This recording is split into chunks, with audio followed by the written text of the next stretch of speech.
Okay, there we go. That's much better.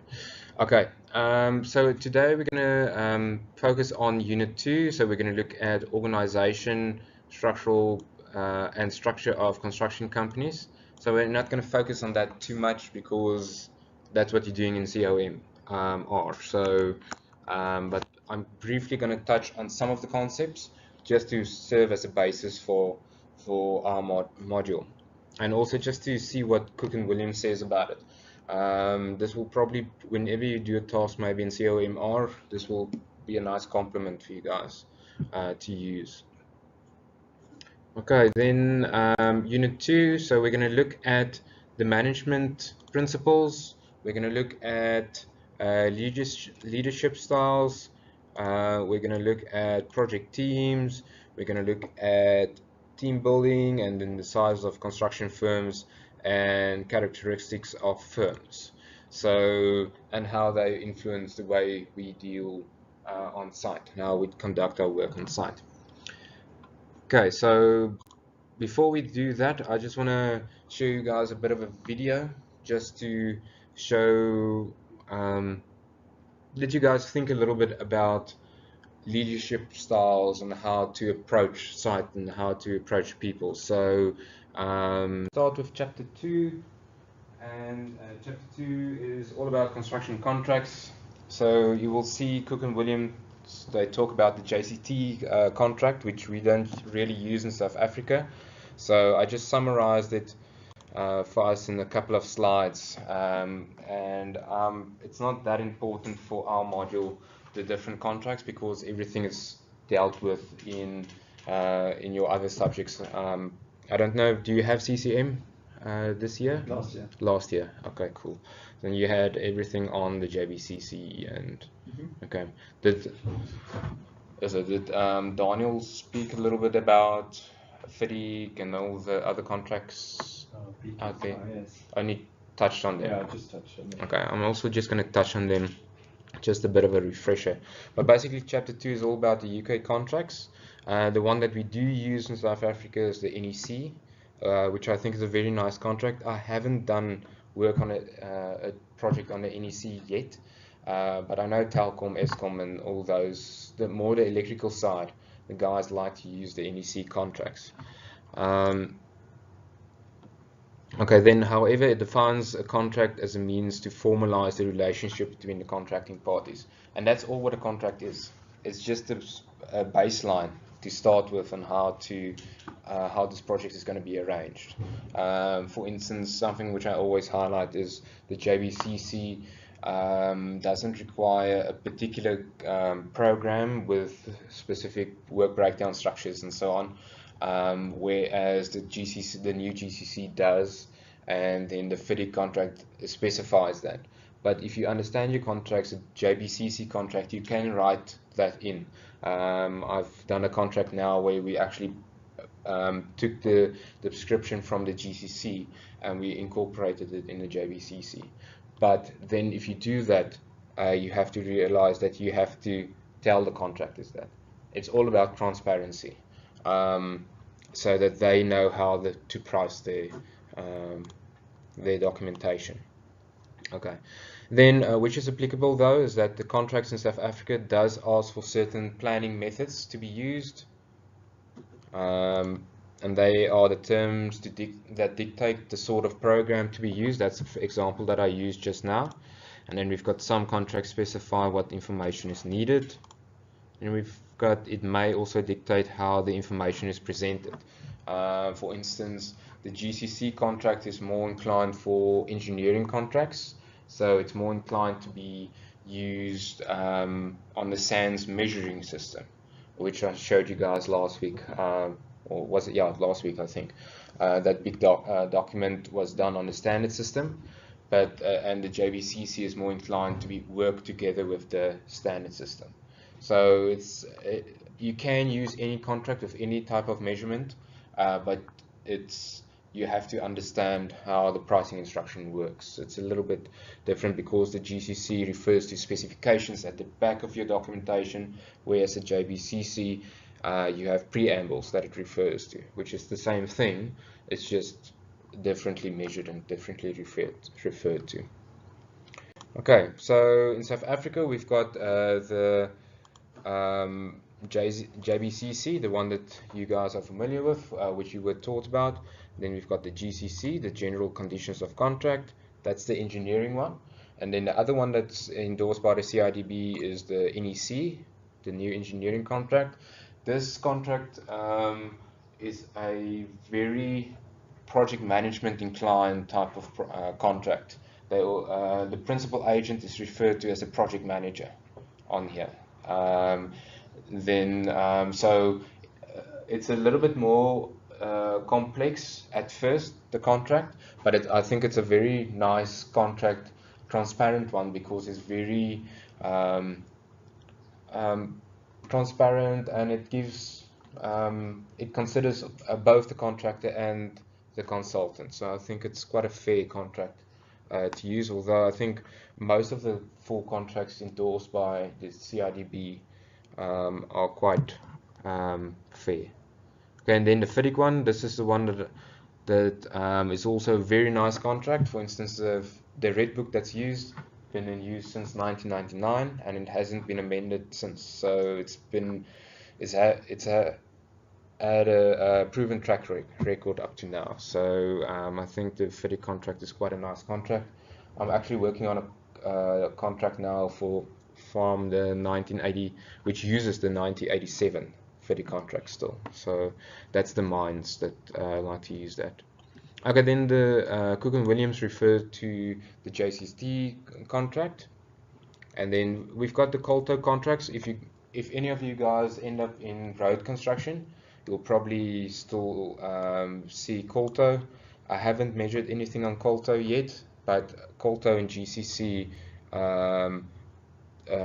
became one document. So the Colto doesn't really exist anymore, although the road construction guys still like to do their work on the Colto contract. And then, okay, there's smaller contracts, bespoke contracts that's used, like the NHBRC has specific small project contracts and so forth.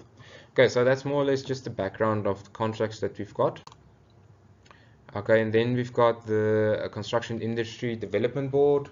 They endorse these four main contracts which I spoke of earlier: the NEC, the JBCC, the GCC, and then we've got the conditions of contract. The NEC, there's a new one that was published now in 2014, so this is not the newest one that I included here. I haven't seen or looked at it yet, so there's a new one that came out now recently.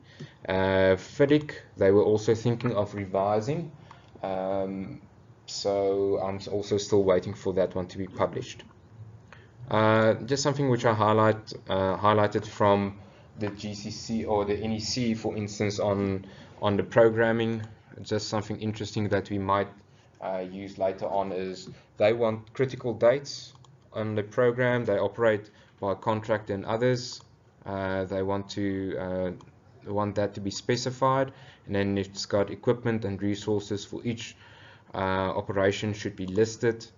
Order and timing of work should be included in the program. Float and time risk allocations, health and safety requirements should be included in your program, and other general information. So it does ask the contractor to think quite broadly about his program. Okay. So we're going to touch on that in, I think, Unit 4, when we start getting into the programming and the different. Okay, guys, getting to Chapter 4, the construction planning, programming, and control. So we're going to look at a couple of things on page 53. We're going to look at 7 principles of management. He says forecasting. He talks about forecasting and planning, how to organize. He talks about commanding and directing, controlling, coordination, motivation, and communicating with encompasses them all, which encompasses them all. So the video that I showed you guys talks a little bit about motivation, if you're motivated, all the other ones will fall into place. So the 7 principles of management is important. So we're going to look at them briefly. Forecasting. Forecasting involves the preparation of financial forecast, company annual returns, company uh, cash flow, funding and requirements, in individual project cash flows. So we're going to look at individual company cash flows in this module. We're not going to look at the company profiles or funding requirements. And then we're going to going further, it incorporates construction workload and the forecast and estimating workloads, resource forecast, staffing and key labor should be listed, subcontractors and resources, so resource forecasts. So that's basically just the forecasting. We're going to look at forecasting a little bit more when we get into project planning. Okay, then the organization incorporates organization as the grouping of work and the allocation of duties, responsibilities, and authority. The important one that I would just want to highlight to you guys here, please go through them all, is organization structure of projects. So of these organization structures, we're going to focus on organization structure of projects specifically.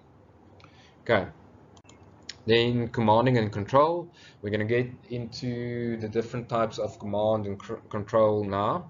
But commanding is giving instruction to implement agreed policies, authority to be granted. So this is very important. The authority to be granted. Ooh, my very straight lines. That's a culvert, if you guys were wondering.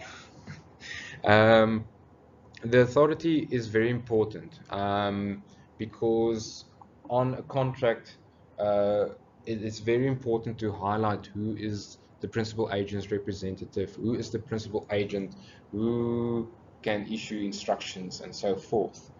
It's all well if everything goes well on a project, but as soon as something goes pear-shaped and the principal agent's representative gave an instruction which he was not allowed to give, the contractor will be in a very bad state to actually claim something from that if he was made aware that this is the perimeters of the RE's scope that he can issue.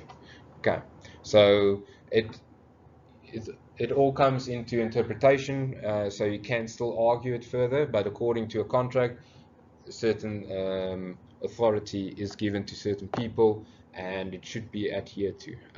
Working according to the book is the best and the safest way. Okay, then control, establish a budget for the procedure and organization, control cash flows, and then we're going to particularly look at control project cost monthly reporting. Okay, that's where your method statements and your progress reports and all that comes in. So we're going to look at that in depth. Okay, then coordination and motivation. Coordination between personnel is critical. Okay, and then the chapter talks a little bit about motivation. There's things that motivate people. For instance, pay, security, recognition, promotion, working conditions and environment. Other perks, for instance, a, a contribution to your car, reimbursement for kilometer claims, especially for young guys starting out. If you can claim per kilometer on a project, it's a nice perk to have. So there's a lot of motivation in that type of things. But the company can actually claim all those kilometers back from the client. So and it's tax deductible as well. So there's a whole lot of things that one can look at to actually get perks to the personnel. Balance between work, pleasure, and home. No blame culture is very important to establish that, and very difficult to keep. Then company training culture and quality training provision.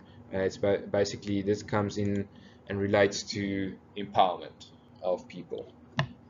What is the no blame culture? The no blame culture is it wasn't me. That type of thing.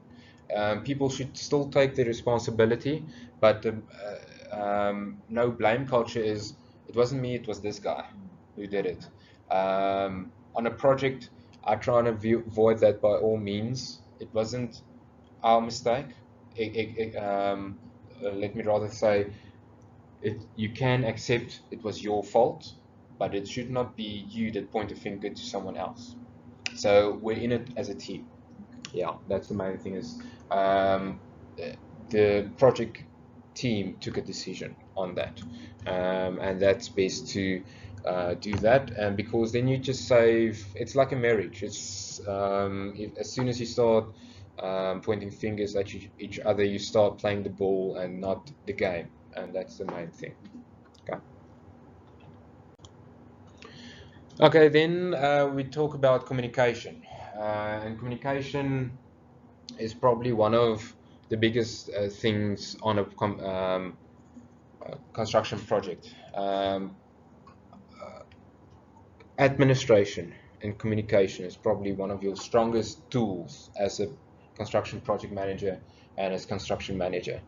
If your admin is up to scratch, you guys remember the Marshmallow Challenge and the administrator that came onto the teams and teams actually scored higher. Now that's the same principle. Communication is the gel or the lifeblood of any project. So rather ask the stupid question than leave something hanging. Okay, that's what I think a good way of approaching it. Okay, then leadership styles. Okay, we're going to look at leadership styles briefly, but the project management body of knowledge defines leadership as the ability to empower and inspire people to achieve project success. Boddington, on the other hand, defines it as leadership comes from the involvement, participation, and empowerment of followers.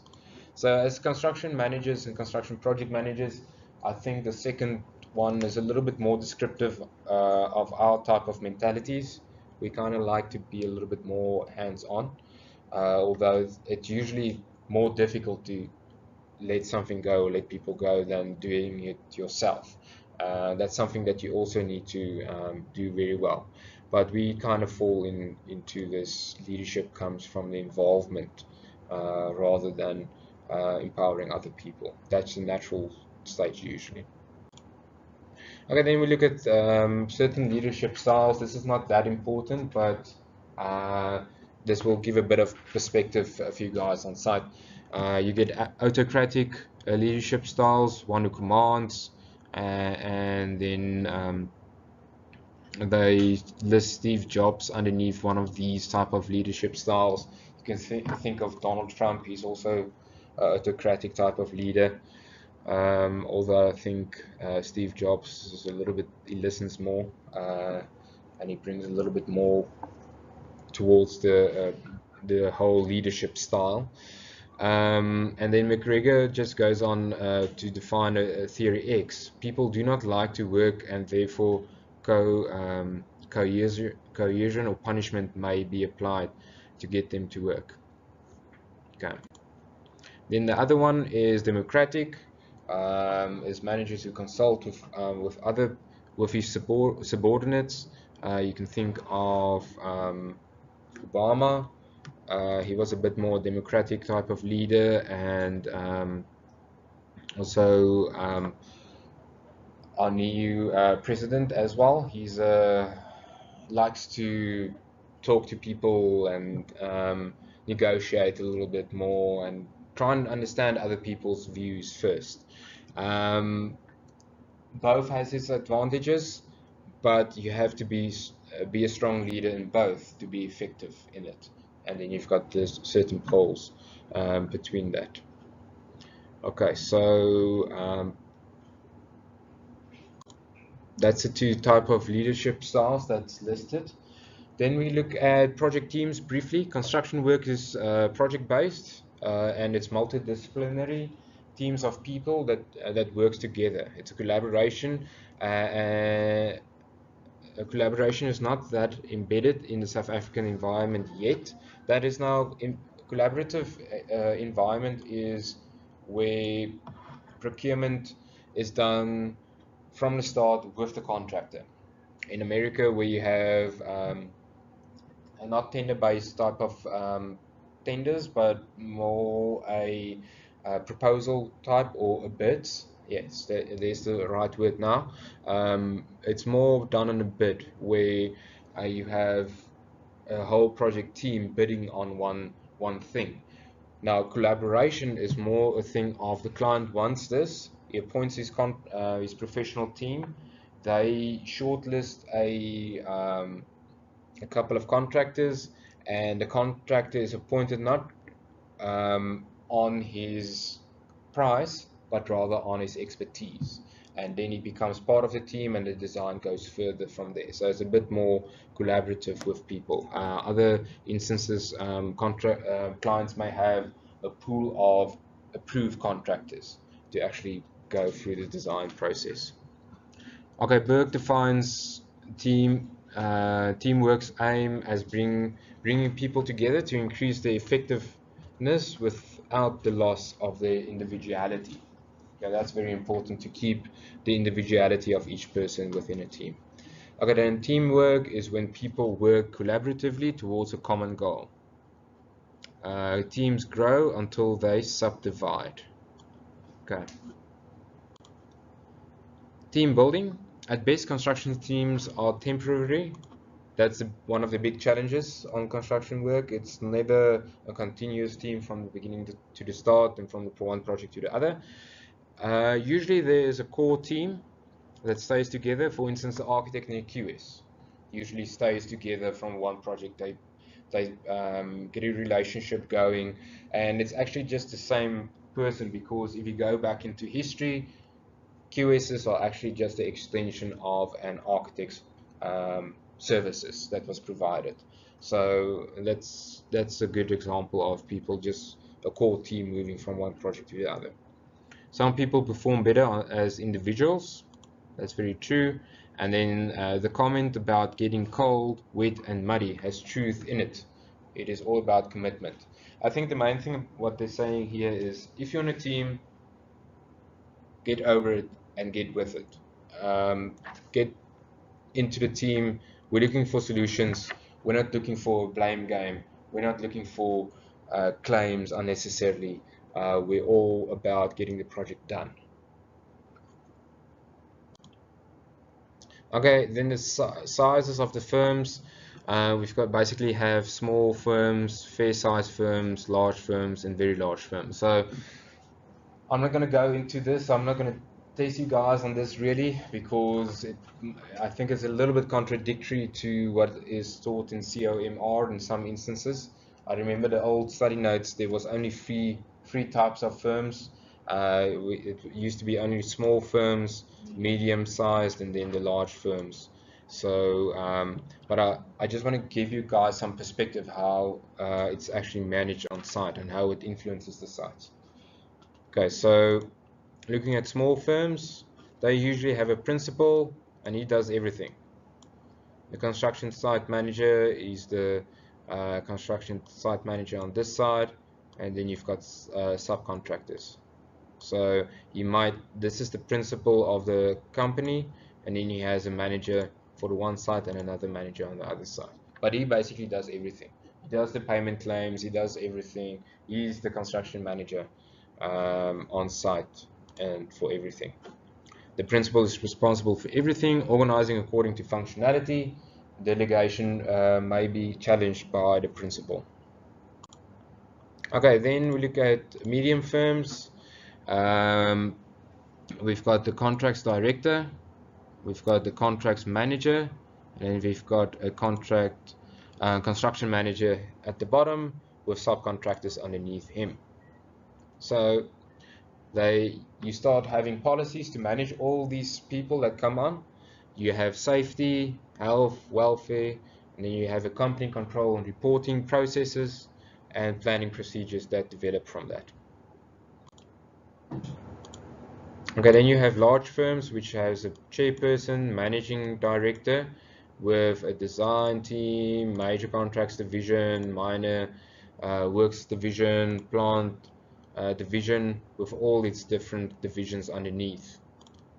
Contracts manager, contract managers, etc. So you guys can have a look at that. You start specializing. and emphasis is placed on key dates and bonuses as motivations for people. So that's stuff that comes on as motivation. Okay, then they've got another one here which they popped in, is the business unit approach. This falls underneath large firms. Now, how this works is basically the business units are not based on the allocation of work within a region, but they are countrywide.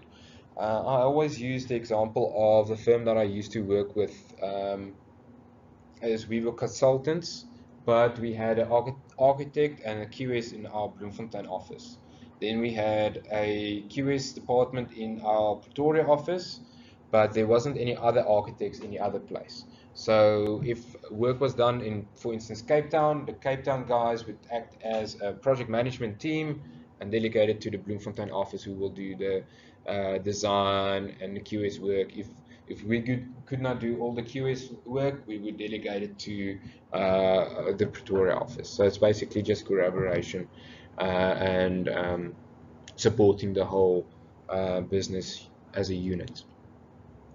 The role of the business manager is taken by the senior construction manager or shared between the construction manager and the senior QS. Okay, business units, then there's a nice diagram just explaining it to you guys, what I basically explained now. Certain sectors or divisions actually support a project. So you have a site manager, quantity surveyor, assistant construction manager, and they may not all be located in the same office or same region. And then you have very large firms. They operate on a similar basis than that, and yeah, I actually incorporated an example of a Bloemfontein office.